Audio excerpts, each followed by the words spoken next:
Hello, my name is Samantha Conley, and today I'm sharing with you Zoohouse Community Living, which is my approach to affordable housing that focuses on sustainability and support.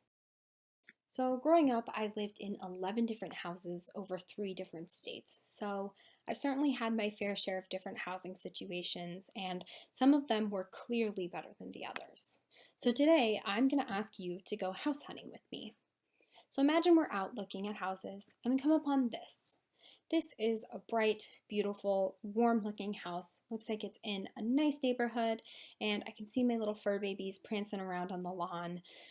It really evokes positive feelings. Now, with that in mind, what if we walked up to this house? This house absolutely does not evoke the same feelings as the last one.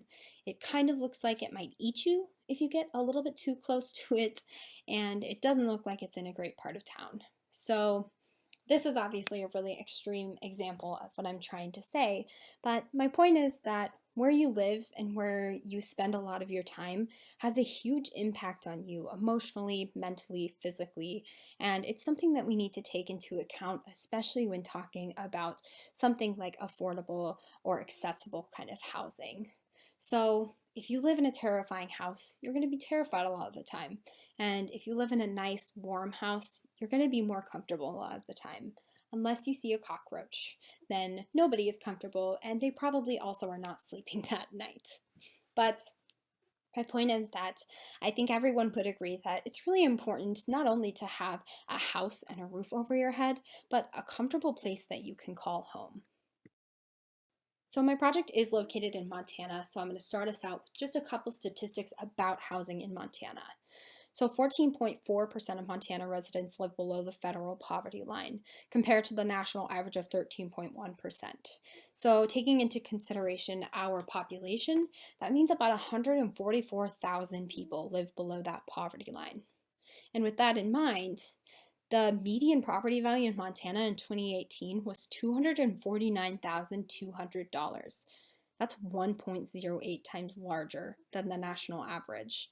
And that price just keeps rising each year by a larger percentage than the year before. So from 2017 to 2018, the median property value increased 7.74%. I believe that from 2019 to 2020, that number was closer to a 9% increase. So, to talk about some more current statistics, I referenced the 2020 National Low Income Housing Coalition statistics for the number of affordable housing units available in each state. And I found that nearly 32,000 extremely low income renter households exist in Montana. Those are the households that need that low income housing and really rely on that availability. But that being said, for every 100 extremely low income renter household, there's only 39 of these affordable units available to them. We are accounting for less than half of that population in terms of providing affordable housing. Ultimately, the goal would be to get everybody into market rate housing and everybody into a decent home, if nothing else, but that would be in a perfect world.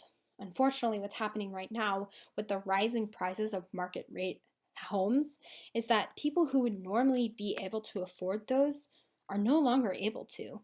And that means that they're moving down to low income type housing. There's not really a whole lot to bridge that gap there. So when they take the resources for the low income housing, the people who would normally be able to afford that, but it's no longer available to them, are the people who get kicked out onto the street. This means individuals, it means families, and really it's just a downward chain reaction.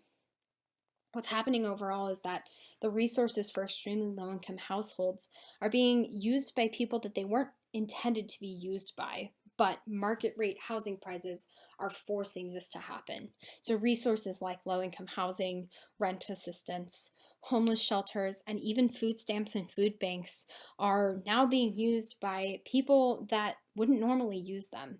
And because these resources are being stretched so thin, they're eventually just not going to be available to anybody who needs them anymore. So what I propose is that we add a link to the chain.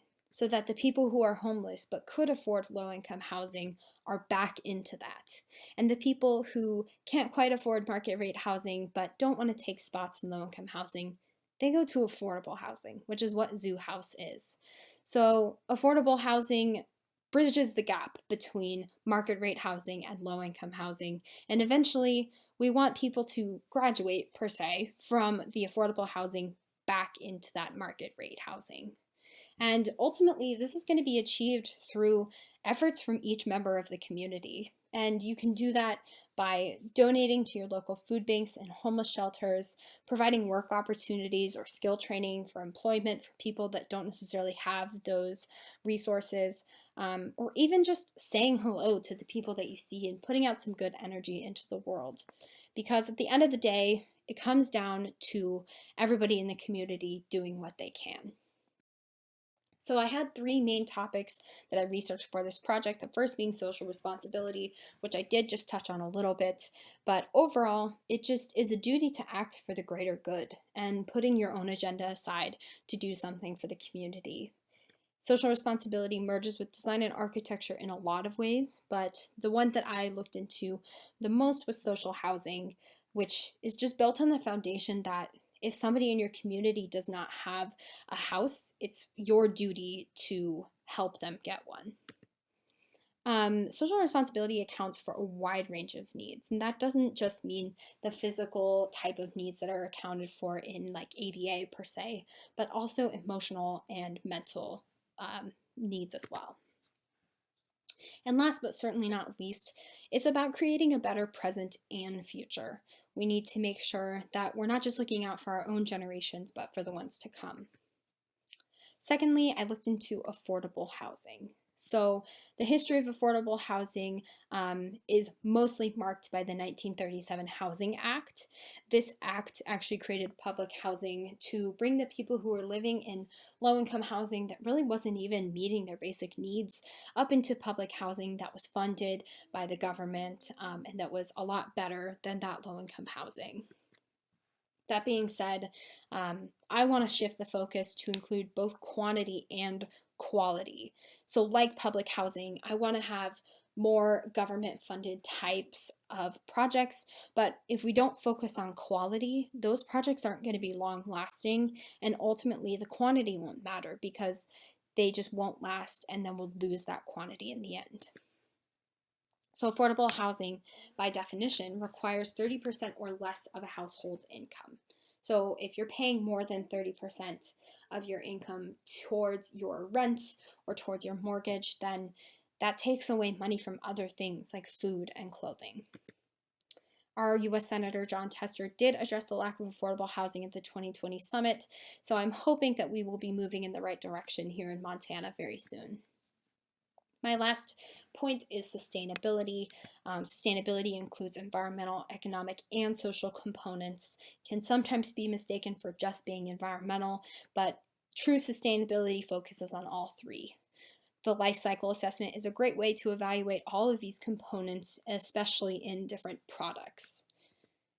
And lighting, energy, and water are the focal points of sustainability in a lot of new housing facilities, and I certainly made them a focal point in mine as well.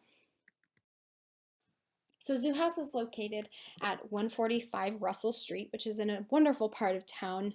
Just some of the great things about this location are the bus route. It is located directly on a bus route. They have direct access to that transportation, which is great because public transportation is not only convenient for people who might not have a car, but it's great for the environment and it's just good for the community as well.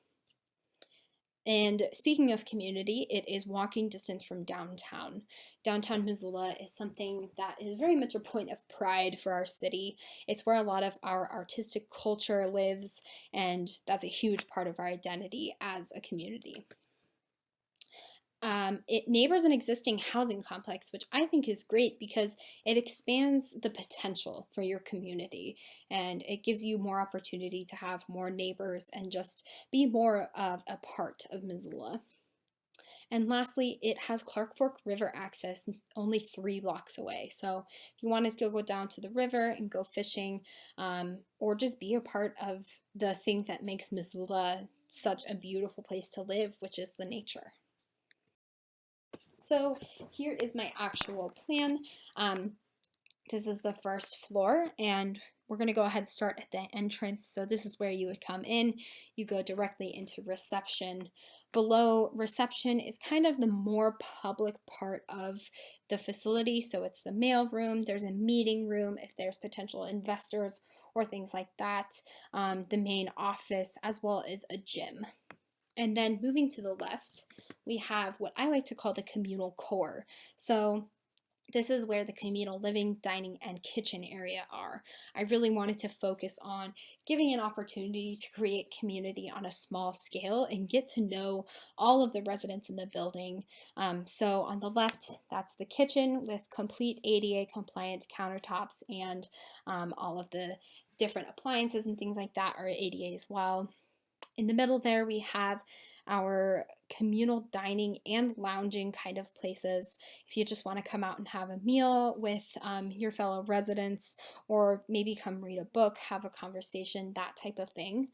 And on the right there, we have our private pods. This is something that I wanted to include to make sure that I accounted for maybe the more introverted people that still wanted to be a part of that communal area. So they're out of their apartment, they're in that communal core, but they aren't necessarily out in the open asking for people to come and get to know them. So moving on to the 1-bedroom apartments on the east side of the building. These are more geared towards families. I would say anywhere from like a 2-person to 5-person family could live in these. I would say most comfortably probably 3 or 4. It does have a bedroom with a queen bed, as well as a couch that pulls out into a queen bed in that living area. It has a small dining area and a small kitchen. I wanted to provide those things in the units, but also make them like maybe a little bit smaller, just to encourage people to come out and use those communal facilities a little bit more than they normally would. Moving down to our studio apartments, these are true studios. They have a kitchen, a dining, and bedroom all in one area. They do have a little separate bathroom that's small but very functional. And these are more geared towards individuals or maybe couples. Overall, I wanted to talk a little bit about the flooring specifically, because that really hits my points for sustainability.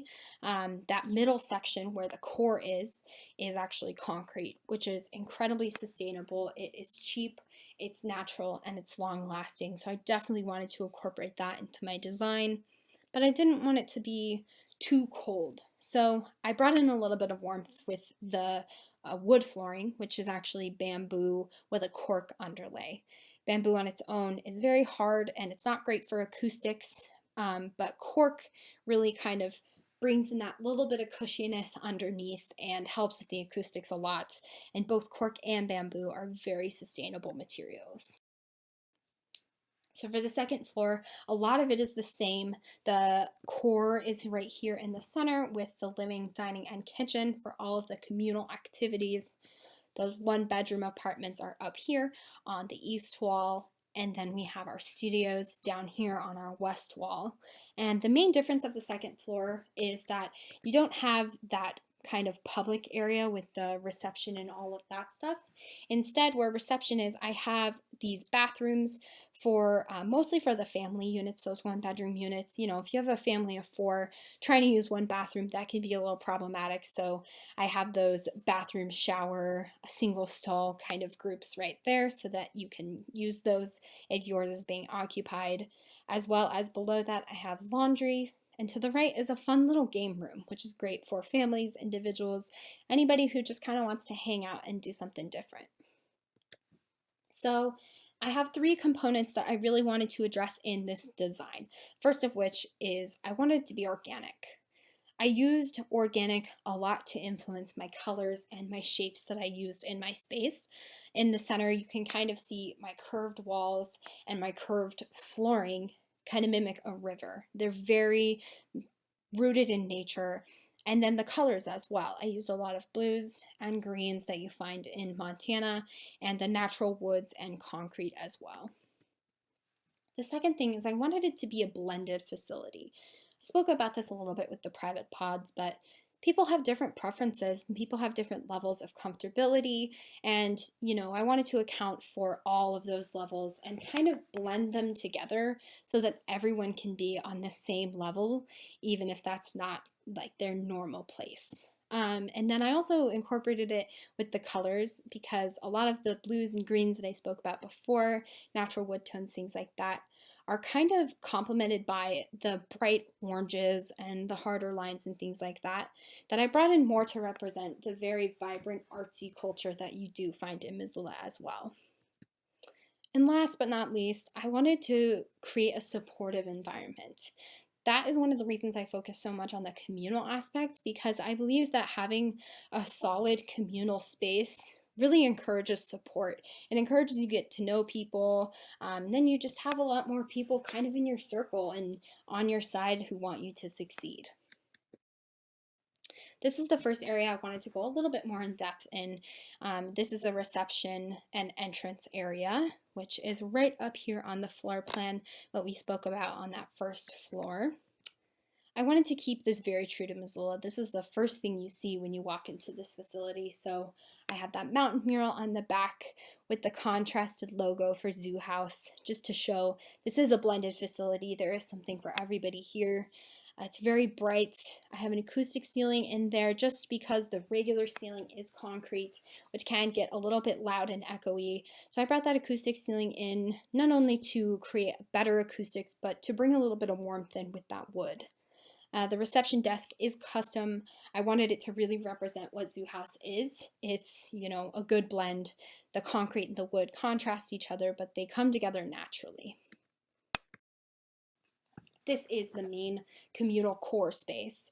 So you can see in this photo really well that the walls do mimic a river. The bottom half of them are even painted kind of to create a water effect.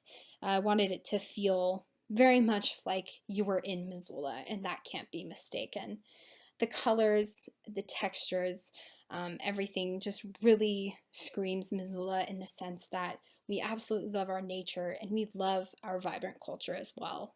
I wanted to keep the kitchen with glass walls, keep it a little bit more open visually, but still close it in just to keep in all those sounds and smells that come with a kitchen versus a dining room or living room. In terms of the ceiling, overall, it is that concrete ceiling and then also has a concrete floor to avoid the sounds really bouncing off of those and keeping it from getting too cold in there. I wanted to add in another one of those custom acoustical drop-down ceilings to just really bring that warmth and kind of that better acoustical vibe. And that is located in that core of the building. This is the one-bedroom apartment. This is probably the most colorful apartment I've ever seen, and that was kind of my point. I wanted to bring in that happy, just vibrant nature of Missoula into these actual apartments, and I used a lot of natural colors, but together they work very much in the favor of artistry. So that door on the left is the bedroom, the door on the right is the bathroom. Out of view is the kitchen right behind us in this view, and then you have your living and dining space, and that is located up on this east wall with those one-bedroom units. This is our studio apartment. I love this apartment. I think that it's a really good combination of, trying to keep it open because it is a studio. It could feel a little bit cramped, but also keeping it cozy at the same time. These are located down in that western half of the facility, and I tried to make them similar to those one-bedroom units just so there was harmony, but kind of keep them their own little thing as well. There's a lot of natural light in these units. I did that because I think that natural light has a huge impact on how we feel in a space and perceive a space. So, an overview of currently what we have for affordable housing options. A lot of them are secluded on the outskirts of town, or they might be in dangerous neighborhoods even.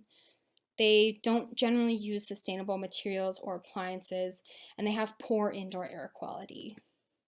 A lot of them have disheveled or even non existent communal spaces for the people to go and interact. And they don't generally celebrate the local culture that they're in. Now, on the other hand, imagine if we had Zoohouse. It's in a popular part of town with river access, and it's directly on a bus route and even within walking distance of downtown. It has energy saving appliances, lighting, high indoor air quality, and just overall sustainability. It's bright, inviting public spaces, encourage community and comfort.